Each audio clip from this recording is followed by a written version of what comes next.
नमस्कार, स्वागत है आपका ओमान न्यूज हिंदी में एक बार फिर से। सल्तनत में कोविड-19 के 3 दिनों का आंकड़ा जारी करते हुए स्वास्थ्य मंत्रालय ने बताया है कि 4,701 नए कोविड मामले दर्ज किए हैं।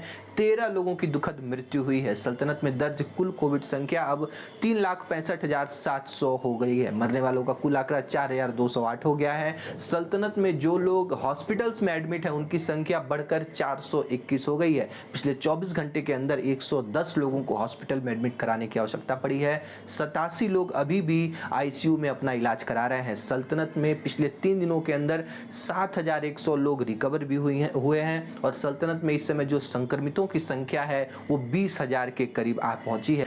रॉयल मान पुलिस ने एक व्यक्ति को गिरफ्तार किया है जो कि मस्कट गवर्नमेंट में हिट एंड रन केस के मामले में वांछित अपराधी था। देखिए, अपने गाड़ी से टक्कर मारने के बाद ये व्यक्ति वहां से फरार हो गया और जिस व्यक्ति को चोट लगी थी उसका अत्यधिक खून बहने की वजह से मृत्यु हो गई। यदि उसको समय पे हॉस्पिटल पहुंचा दिया जाता तो शायद वो उसकी जान बचाई जा सकती थी, जिसके फलस्वरूप इसके ऊपर जो कानूनी कार्रवाई है की जा रही है। बाउसर में सेंट्रल ब्लड बैंक के अनुसार पिछले कुछ दिनों में एक व्यक्ति की जान बचाने के लिए 141 रक्तदाताओं ने आकर के अपना ब्लड डोनेट किया है, जिसको बहुत बड़ी मात्रा में ब्लड की आवश्यकता थी। और ऐसे में सोशल मीडिया के जरिए इनको आह्वान किया गया था कि जो भी ब्लड डोनेट करना चाहते हैं बाउसर सेंट्रल ब्लड बैंक में आकर के इनकी मदद करें। देखिए, सेंट्रल बैंक ने संकेत दिए हैं कि हर सप्ताह हमको 5,000 ब्लड की आवश्यकता होती है, 5,000 यूनिट, क्योंकि हर सप्ताह में 4 से 6 ऐसे एक्सीडेंटल केस होते हैं या फिर किसी की हार्ट सर्जरी होती है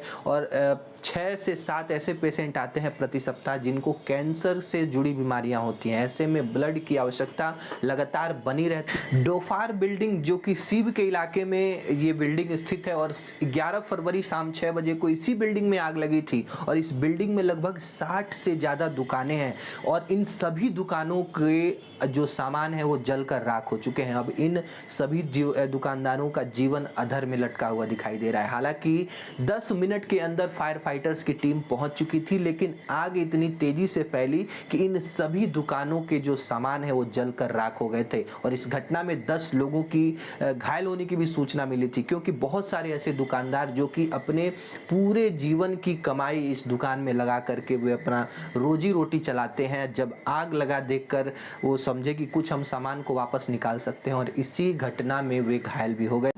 ओमान सरकार को विश्व स्वास्थ्य संगठन की तरफ से शाबाशी मिली है कि कोविड-19 के महामारी की शुरुआत से जिस तरह से ओमानी सरकार ने इस पर लगाम लगाया है वो काबिले तारीफ है। देखिए, ओमान सरकार चाहती थी कि जल्द से जल्द लोगों को वैक्सीन लगवाया जाए और इसके लिए नागरिकों के साथ साथ प्रवासियों को वैक्सीन लगाने के कार्यक्रम भी निर्धारित किए गए थे और इसका यही नतीजा है कि अब ओमान में 95% जो लोग हैं वो वैक्सीनेटेड हैं। बूस्टर खुराक लगवाने की जो स्पीड है उसको भी बढ़ाई जा रही है। जहां जिन क्षेत्रों में वैक्सीनेशन केंद्रों पर पहुंचने के लिए लोगों को दिक्कत हो रही थी, उन क्षेत्रों में मोबाइल वैक्सीनेशन लॉन्च कर दिया गया है, यानी कि जो वैन है वो उन सुदूर क्षेत्रों में जाकर के प्रवासी हो या फिर निवासी हो, पहला टीका हो या फिर बूस्टर डोज बाकी हो, किसी भी प्रकार का वैक्सीनेशन आपका बाकी है तो इन वैक्सीनेशन कैंप में जाकर के आप अपने टीके को लगवा सकते हैं। नेशनल सेंटर फॉर स्टैटिस्टिक्स ने एक अपडेट जारी करते हुए बताया है कि दिसंबर 2021 के अंत तक ओमान में आने वाले कुल यात्रियों की संख्या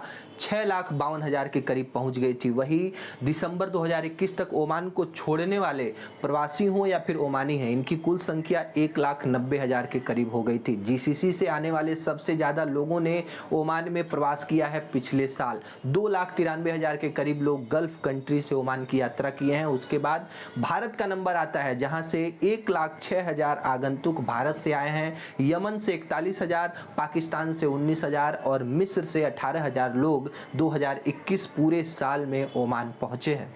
ओमान से भारत की यात्रा करने वाले लोगों के लिए नए दिशा निर्देश भारत सरकार ने जारी किए हैं। यदि आप ओमान से भारत आ रहे हैं तो आपको भारत आने से पहले जो फ्लाइट से पहले 72 घंटों के अंदर आरटीपीसीआर टेस्ट कराने की आवश्यकता होती थी उसको हटा दिया गया है। 14 फरवरी से नया नियम स्टार्ट हुआ है कि जो लोग पूरी तरीके से वैक्सीनेटेड हैं उनको आरटीपीसीआर टेस्ट कराने की कोई आवश्यकता नहीं है। बस आपको 72 घंटों के अंदर जो भारत आने से पहले घोषणा स्व घोषणा पत्र है उसको भरना है, अपने वैक्सीनेशन का सर्टिफिकेट है उसको अपलोड कर देना है और सीधे तौर पर आप फ्लाइट पकड़िए, ओमान से पहुंच जाइए इंडिया। किसी भी प्रकार के आरटीपीसीआर टेस्ट की आवश्यकता नहीं है। भारत सरकार ने नागरिक उड्डयन मंत्रालय के साथ से नियमों में अब कुछ बदलाव किए हैं ताकि अतिरिक्त जो खर्च यात्रियों के ऊपर पड़ रहा था उसमें कुछ कमी आए।